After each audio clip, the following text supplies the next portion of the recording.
Question दिया हुआ है जो जेई 2025 के मेंस में पूछा गया है। यहाँ पर क्वेश्चन में लिखा है a belongs to real numbers 2x² plus a minus 5x plus 15 minus 3a is equal to 0 has no real roots. और इसका जो रूट्स का इंटरवल है वो है अल्फा कॉमा बीटा। एंड एक सेट बनाया गया कैपिटल एक्स जो कंटेन करता है एक्स अल्फा और बीटा के इंटीग्रल वैल्यूज़ जिसको अपन एक्स कहेंगे, जो कि इंटीजर्स को बिलोंग करते हैं, यानी एक्स बिलोंग टू इंटीजर्स दे रखा है।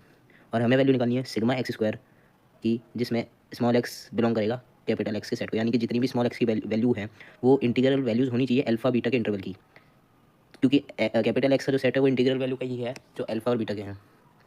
सो यहाँ पर पहले अपन इक्वेशन लिखेंगे, फिर उसके बाद यहाँ जैसे ए ग्रेटर देन 0 यानी कि 2 है, coefficient of x square A greater than 0 है, 2 है, तो इसका मतलब क्वाड्रेटिक तो है। अब यहाँ नो रियल रूट्स लिख रखे हैं, तो इसका मतलब है कि डी लेस देन 0 होगा, यानी कि डिस्क्रिमिनेंट लेस देन 0 होगा।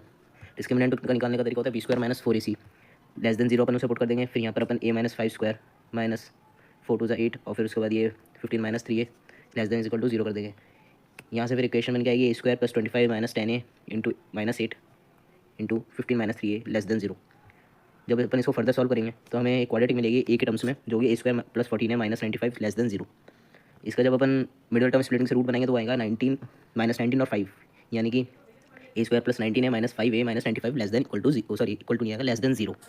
अब a प्लस 19 और a माइनस 5 लेस देन 0 हो जाएंगे। यहाँ पर अपन थोड़ा वे भी कर भी यूज़ करेंगे, मतलब इस क्वेश्चन में हमें थोड़ा सेट्स भी डाल दिया, थोड़ा सीक्वेंस एंड सीरीज भी डाल दिया, क्वाड्रेटिक का तो सवाल ही है। अब वे भी कर जब अपन यहाँ लगाएंगे तो माइनस 19 और 5 की वैल्यू शो करेंगे, फिर यहाँ पर प्लस आएगा, यहाँ प्लस, यहाँ माइनस, यहाँ प्लस। अब लेस देन 0 है, इक्वल्स टू है नहीं, तो अभी होगा माइनस 19 से 5, यानी इंटरवल आ गया, ए की वैल्यू आ गई माइनस 19 से 5। अब जो ए का इंटरवल था वही तो एक्स का इंटरवल है, तो अल्फा और बीटा, तो अल्फा हो गया माइनस 19 और बीटा हो गया 5, यानी कि एक्स की वैल्यू भी माइनस 19 से लेकर 5 तक होगी। अब ये अपने कैपिटल एक्स को थोड़ा सा एक्सपेंड करके लिखा कि जैसे इसकी वैल्यू क्या होगी माइनस 18 माइनस 17, फिर ऐसे चलते जाएंगे माइनस 1 तक, फिर 0 1 2 3 4। यहाँ देखो अपन माइनस 19 और 5 नहीं लेंगे क्योंकि वो लेस देन था, ना कि लेस देन इक्वल्स टू होता तो अपन उसे भी इंक्लूड करते। अब यहाँ पर अपन समेशन ऑफ एक्स स्क्वायर निकालेंगे, जो माइनस 18 का स्क्वायर प्लस माइनस 17 का स्क्वायर ऐसे करते करते माइनस 1 के स्क्वायर तक आएंगे। अब देखो माइनस का स्क्वायर करेंगे तो पॉजिटिव होगा, तो आप एक बार के लिए इस माइनस साइन को तो भूल जाओ, ये माइनस साइन को भूल जाओ, इसको समझो ये पूरे पॉजिटिव 1 से लेकर 18 तक ये पॉजिटिव इंटीजर्स है, इनका स्क्वायर का सम करना है पर वो प्लस, फिर ये क्योंकि 0 भी है 1 भी है 2 भी है 3 भी है 4 भी है, तो इनका स्क्वायर 0 1 2 3 4 का स्क्वायर, 0 का स्क्वायर 0 होगा। अब 1 से लेकर 4 तक का जो स्क्वायर है उनका सम आता है 30। अब इनका तो होगा 30, तो अपन इसको अलग से लिख लेंगे नीचे आके, तो ये 30 हो गया। अब अपन 1 से लेकर 18 तक के स्क्वायर का जो सम निकालने का एक सीक्वेंस सीरीज में फॉर्मूला आता है, वो फॉर्मूला ये होता है कि 1² प्लस 2² प्लस 3² से लेकर n स्क्वायर तक अगर अपन को कोई टर्म दे रखी है जो मतलब जिसका कॉमन डिफरेंस 1 है, मतलब तो उसका फॉर्मूला होगा n into n+1 into 2n+1 divide by 6। ये थोड़ा सा आसान बन जाता है जब भी अगर आप ऐसे इक्वेशन मतलब क्वेश्चन आ जाए कभी बीच में, तो आप इसको लगा सकते हो।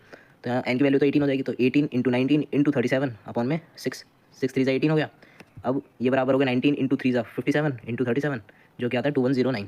अब यहाँ पर अपन ने 30 को ऐड करना था, क्योंकि अपन ने यहाँ से लेकर के यहाँ तक की वैल्यू 2109 निकाली है, इसकी वैल्यू 30 है, तो नीचे अपन इसको ऐड कर देंगे, तो ये हो गया 30 प्लस 2109 2139, और यही अपना इस क्वेश्चन का फाइनल आंसर हुआ।